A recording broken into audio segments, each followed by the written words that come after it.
Sometimes it causes me to tremble, tremble, tremble.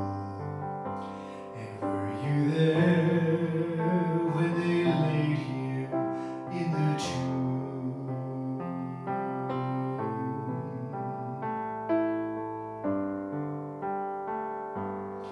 Were you there?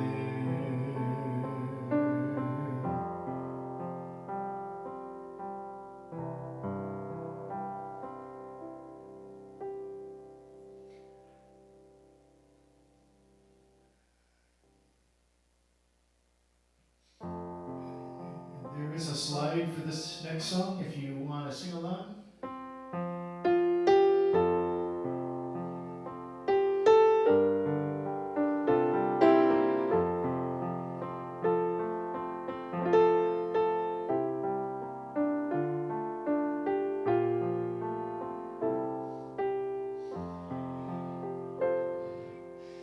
When I survey the wondrous cross on which the Christ of glory died, my richest gain I count but loss, and pour contempt on all my pride. Forbid then that I should boast, saving the death of Christ my God. All the vain things that charm me most, I sacrifice them to Christ alone. From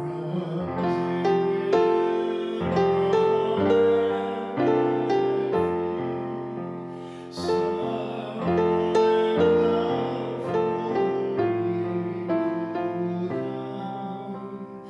and love such love and sorrow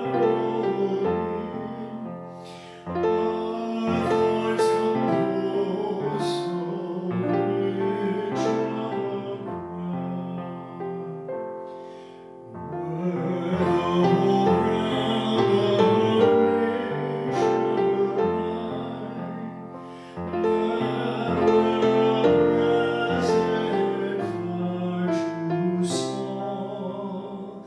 Love so amazing, so divine, demands my soul, my life, my all.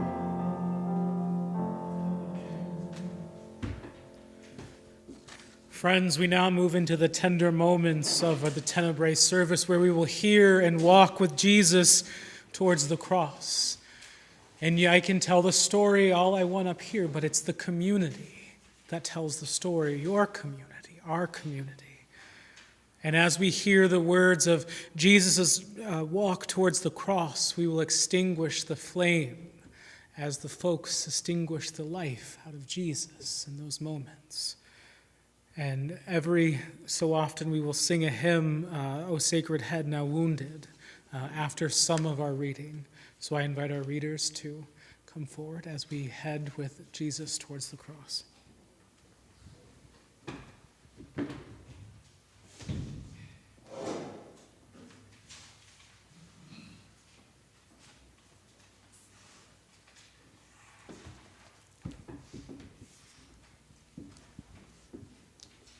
The shadow of betrayal and desertion.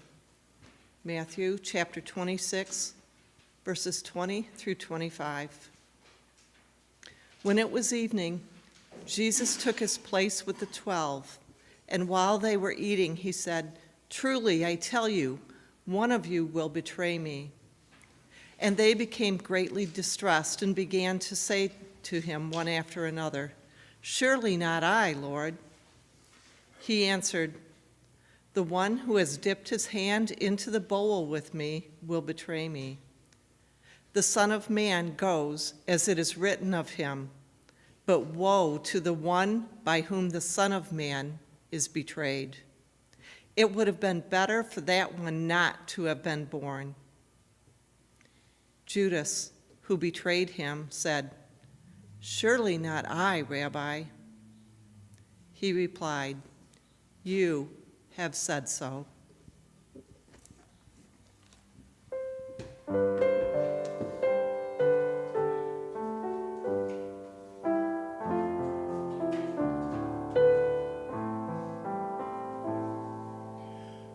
Oh, sacred and now wounded, with grief and shame laid down, now scornfully surrounded,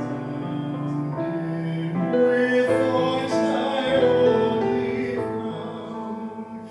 Oh, sacred and what glory, what bliss till now is mine. Yet thou despise and glory, I joy to call thee mine.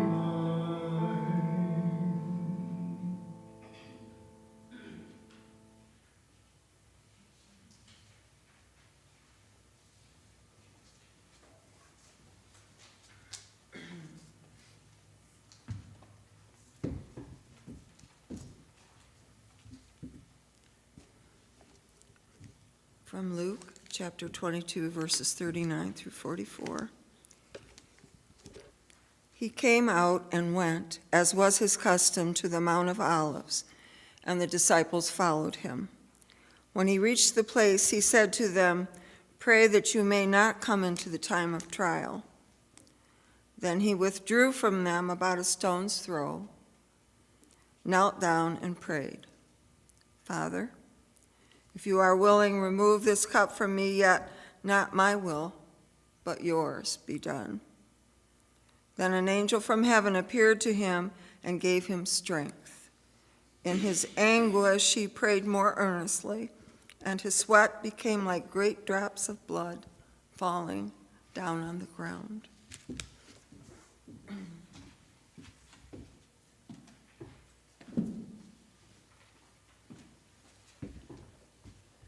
And from Mark 14, 32 to 41. Jesus came back to his disciples and found them sleeping. And he said to Peter, "Simon, are you asleep?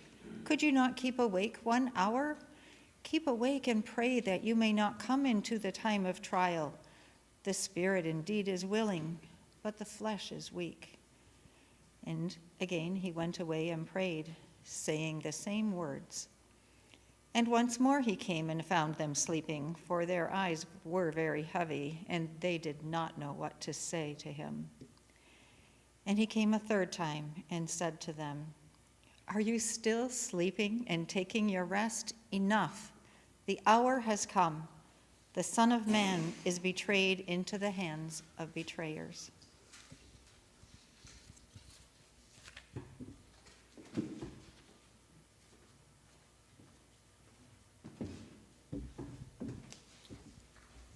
Matthew 26, verses 47 to 56. While he was still speaking, Judas, one of the 12, arrived.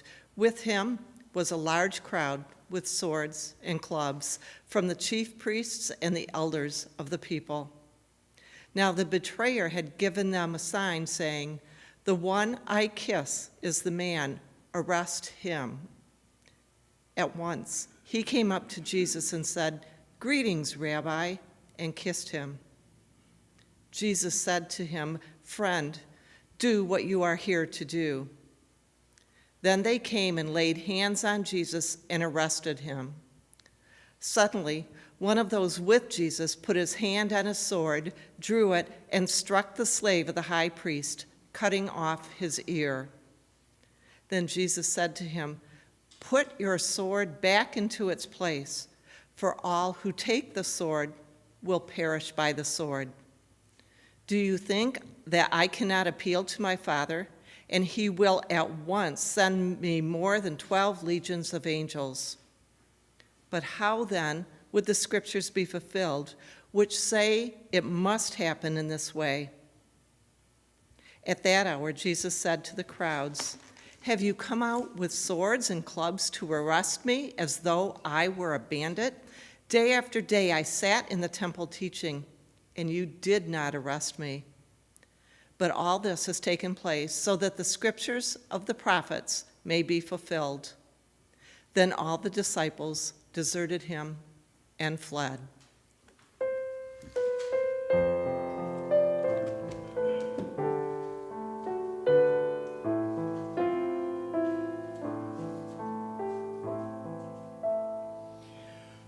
What you did, Jesus, suffered, cast light upon our way. We see the cost of loving and living for the day when all God's children flourish in justice and in peace. When hungry mouths will be fed and warring ways shall cease.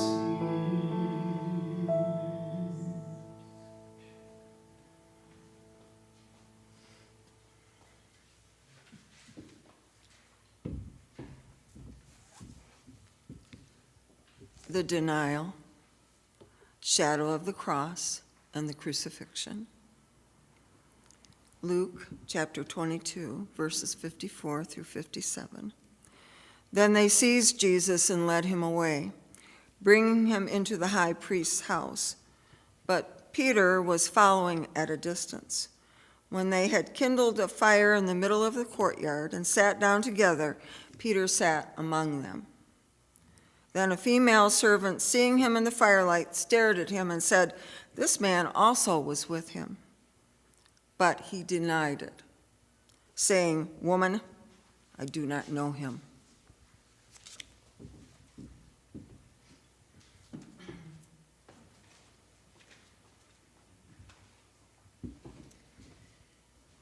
Matthew 26, 59 to 67.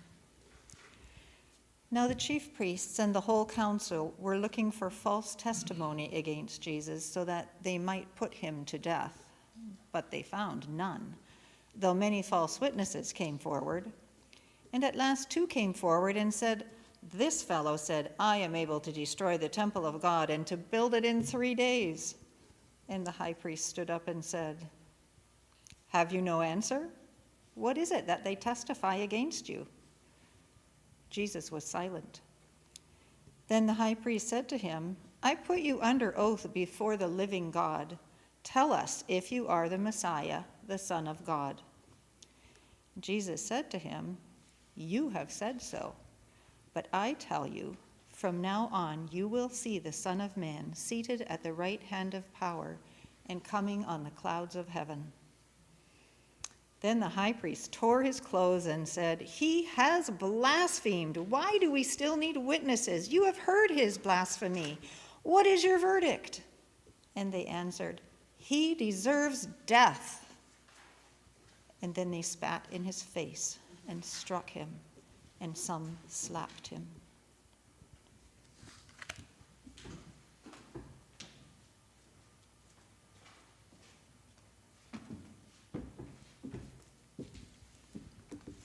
Mark chapter 15, verses 12 through 32. Pilate spoke to them again. "Then what do you wish me to do with the man you call King of the Jews?" They shouted back, "Crucify him." Pilate asked them, "Why? What evil has he done?" But they shouted all the more, "Crucify him." So Pilate, wishing to satisfy the crowd, released Barabbas for them. And after flogging Jesus, he handed him over to be crucified. Then the soldiers led him into the courtyard of the palace. that is, the governor's headquarters, and they called together the whole cohort. And they clothed him in a purple cloak, and after twisting some thorns into a crown, they put it on him. And they began saluting him, "Hail, King of the Jews!" They struck his head with a reed, spat on him, and knelt down in homage to him. After mocking him, they stripped him of the purple cloak and put his own clothes on him.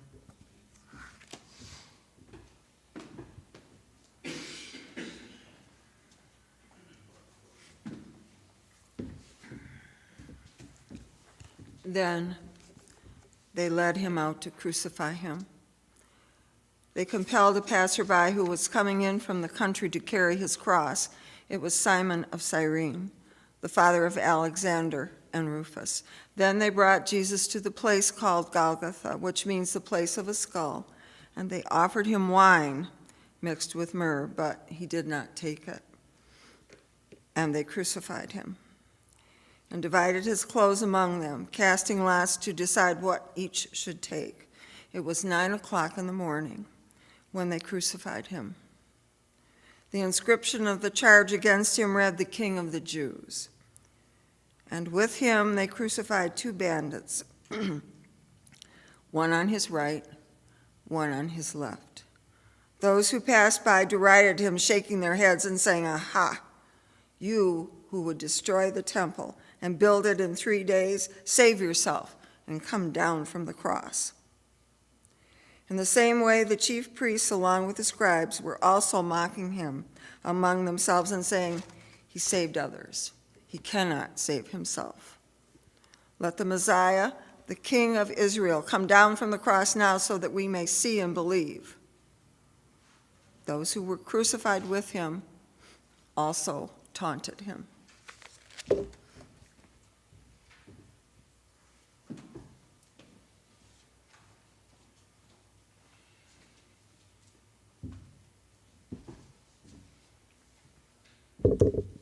And from Matthew 15:33 to 39.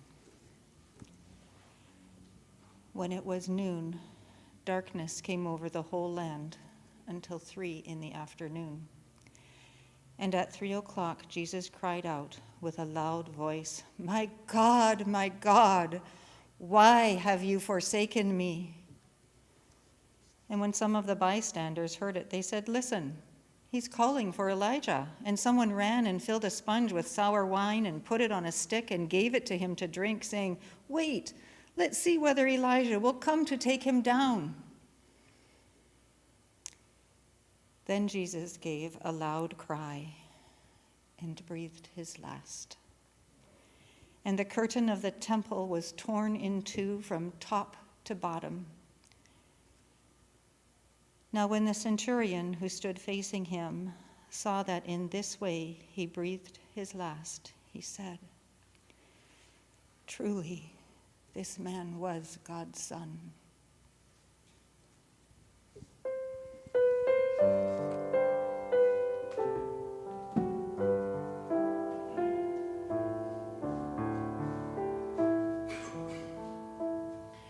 What language shall I borrow to thank thee, dearest friend, for this your selfless living, your love that did not bend?